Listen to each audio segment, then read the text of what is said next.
भिंड से हमारे साथ हमारे सहयोगी आदित्य द्विवेदी जुड़ चुके हैं। जी आदित्य, आपसे पूछना चाहेंगे ऐसी कौन सी खबरें हैं जो आज दिन भर भिंड में सुर्खियों में रहने वाली है? इसलिए बिल्कुल आपको बता दूं कि भिंड में जो नदियां हैं वो सभी उफान पर हैं और ज्यादातर गांव को अपनी चपेट में ले रही हैं जो नदी के किनारे बसे हुए गांव हैं। हालांकि प्रशासन की ओर से अलर्ट जारी किया गया है कि नदियां जो बढ़ रही हैं और नदी के पानी से दूर रहें और निचले इलाके में जो लोग निवासरत हैं उनसे अपील की गई है कि आप ऊंचे स्थान पर पहुंच जाएं जहां जहां आप सुरक्षित रहें, अपने मवेशियों को भी साथ में ले जाएं। ऐसी अगर अगर कहीं बीच में अगर दिक्कत आती है या फंस जाते हैं बीच में, तो तत्काल जो नंबर प्रशासन की ओर से जारी किए गए हैं उन नंबरों पर सूचित करें। हालांकि भिंड पुलिस और प्रशासन की टीमें, एनडीआरएफ की टीमें लगातार नदियों के जल स्तर पर मॉनिटरिंग कर रही हैं। लगातार आपको बता दूं कि कुंवारी नदी है जो उसका खतरे का निशान है, जो खतरे के निशान से 3 मीटर ऊपर बह रही है। वहीं आपको सिंध नदी बता दूं तो सिंध नदी भी खतरे के निशान से ऊपर बह रही है। वहीं चंबल नदी की बात करें तो चंबल नदी भी अपने रौद्र रूप में है, क्योंकि इन नदियों में बराबर डैम से पानी छोड़ा गया है। सिंध नदी की बात करें शिवपुरी मणिखेड़ा डैम से जो है पानी छोड़ा गया है, तो वो भी अपने रौद्र रूप में। और चंबल नदी की बात करें तो चंबल नदी में राजस्थान के कोटा बैराज से जो पानी छोड़ा गया तो वो भी अपने रौद्र रूप में है।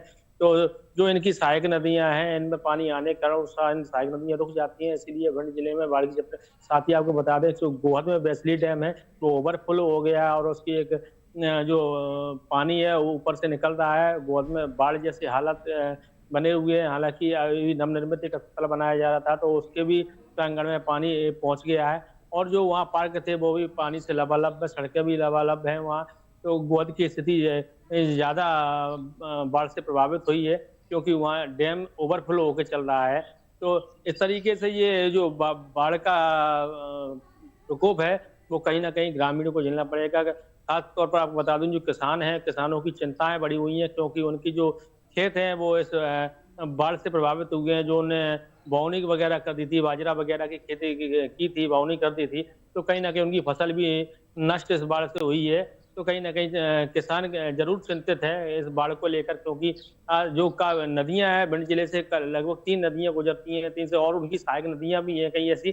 तो वो सभी नदियां उफान पे होने के कारण उनके खेत जो है वो डूब में है, इसीलिए किसान जरूर चिंतित है। और साथ ही आपको बता दूं कि अभी हाल ही में कांग्रेस का एक प्रदर्शन हुआ था महंगांव में, जहां कांग्रेस के प्रदेश प्रवक्ता ने बीजेपी को गुंडा, मवाली और अपराधियों की पार्टी करार दिया है। इस बयान के आने से जो राजनीतिक गलियारे में सरगर्मियां हैं वो तेज हो गई हैं। साथ ही आपको बता दूं कि आज नशा मुक्ति अभियान का आखिरी दिन है, क्योंकि तो उसको लेकर भी 12 बजे भिंड पुलिस अधीक्षक कंट्रोल रूम में प्रेस वार्ता रखी गई है। तो उसमें भी आज अवगत कराया जाए किस तरीके से नशे के लिए जो अभियान चलाया गया उसमें कितनी क्या सफलता मिली है और कहाँ कहाँ कितने लोगों को शपथ दिलाई गई है, इसकी भी भिंड पुलिस अधीक्षक डॉक्टर सत्य यादव जानकारी देंगे। साथ ही आपको बता दूं कि शिक्षा विभाग की बात करें तो शिक्षा विभाग में भी भ्रष्टाचार लगातार बढ़ रहा है। हालांकि चंदुपुरा जो हाई स्कूल के माध्यमिक शिक्षक थे, जो कि प्रभारी प्राचार्य थे लल्ले शर्मा, उन पर अब तक ज्वाइंट डायरेक्टर जो संयुक्त संचालक कार्यालय ग्वालियर में शिकायत की गई थी, उनके द्वारा एक जांच टीम गठित की गई थी, जबकि जांच होने के उपरांत भी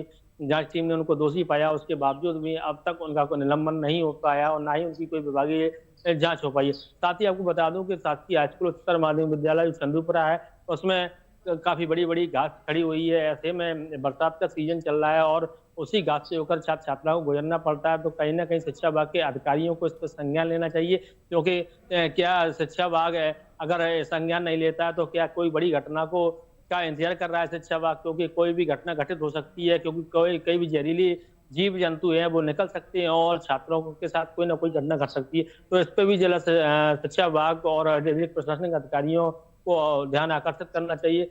जी आदित्य, तमाम जानकारियों के लिए आपका धन्यवाद। तो ये थे भिंड से हमारे साथ हमारे सहयोगी आदित्य द्विवेदी, जिन्होंने हमें बताया कि ऐसी कौन सी खबरें हैं जो आज दिन भर भिंड में सुर्खियों में रहने वाली है।